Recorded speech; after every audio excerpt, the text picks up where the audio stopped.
Hi, nails for all season here, and I thought I would let y'all watch me work a little bit. These are my sizes that I go by, and right now I'm working on a large set, putting them on the stands. When I first started doing this, I put way too much putty on these, and it would crease on the sides of the nails, and it would make a huge mess. Sometimes when I buff these, I will, like, when I'm sitting down watching TV or something, I will like buff a bunch of these just to get make my creativity more faster, doing all these little like side things that you have to do to get the nails ready. So yeah, I find these stands work better for really large nails because you can get on the sides better and stuff like that. And you'd think they'd be flimsy and wouldn't work well, but they do. They're a little bit heavy weighted, and they work well. They all work well, and these work well too.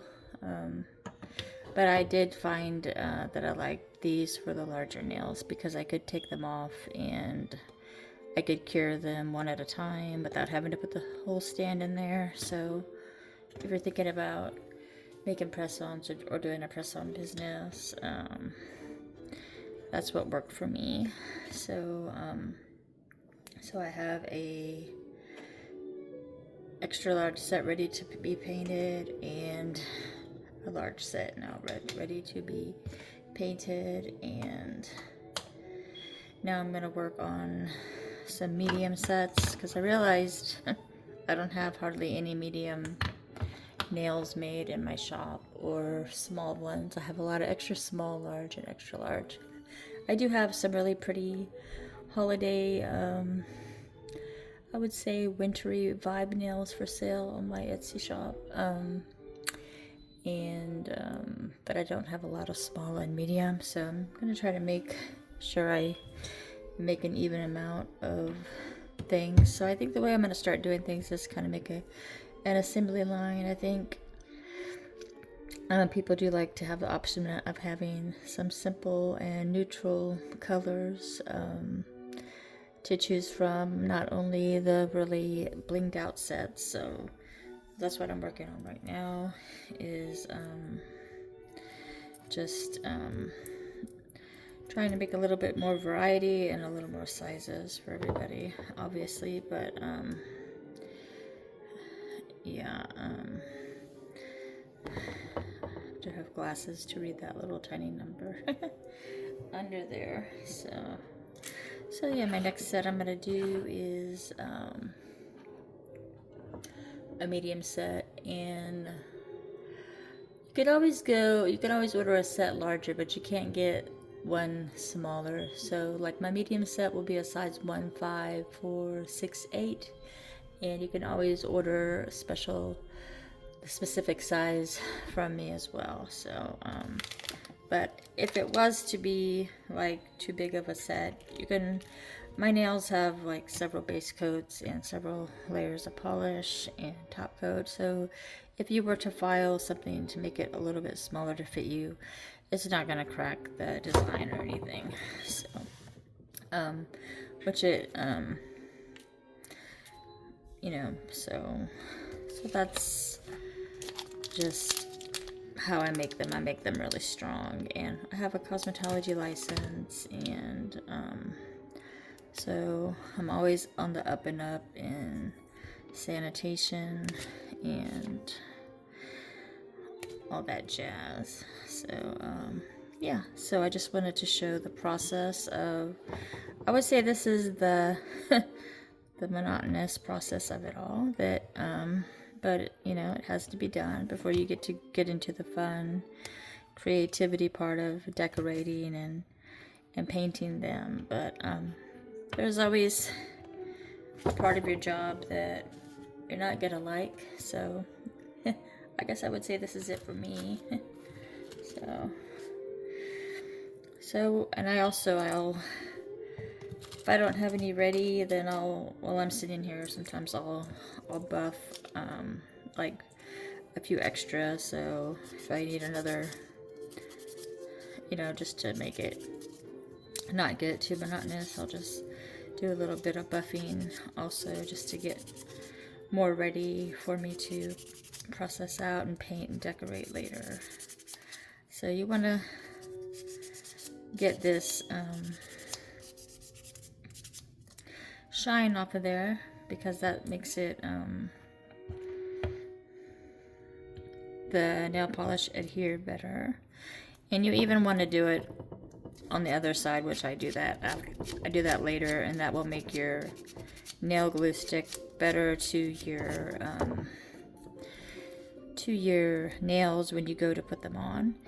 And you get the buffing pads with an order of nails, because your nails have little, try to get really close here, little tiny ridges in them, and that creates little tiny spaces all throughout. So that's why you're supposed to buff your nail really good to get they're called furrows out. If you don't get the furrows out, then your glue, your adhesion, it won't be as good. And you should be pushing this cuticle back and removing any skin on there as well with your orange wood stick that is sent to you.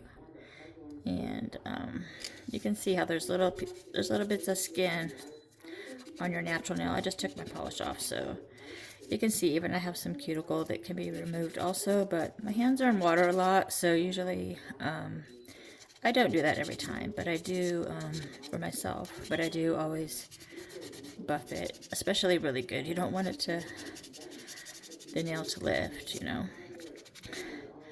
want to have all your nails on. You want them all to stay. Go back and forth, swaying that way, and you'll feel that your nail is smooth and the ridges are off. You want it to be smooth like this, so that the glue and everything will have something to adhere to. And you should be putting dehydrator and primer on your nail also if you want them to last really long, because your skin, even though after you do this process you should go wash your hand with soap and water, but then you should still put a dehydrator and primer on there. If you don't have dehydrator, at least put the primer, and that's going to help your glue to stick as well. So I didn't mean to get off on a tangent on there, but it was funny. My daughter the other day, she told me she didn't know that she was supposed to do that. So I figured there might be other people out there who have tried press-on nails and they didn't work for them. So that's probably why. First of all, the correct size matters, and that you prep the nail and the bottom of the nail too by buffing it, cleaning it. These will all be cleaned again before I go to polish them, and I'm just buffing them right now and getting the sizes ready and sticking them on. So also, if you buy nails and they're too small, if you just stretch them a little bit and press them, then try them again and see if they fit for you. They are flexible.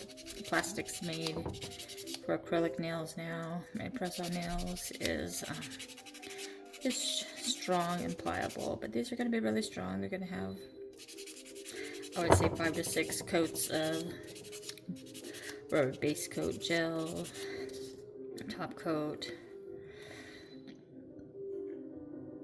whatever polish I decide to use, gel polish or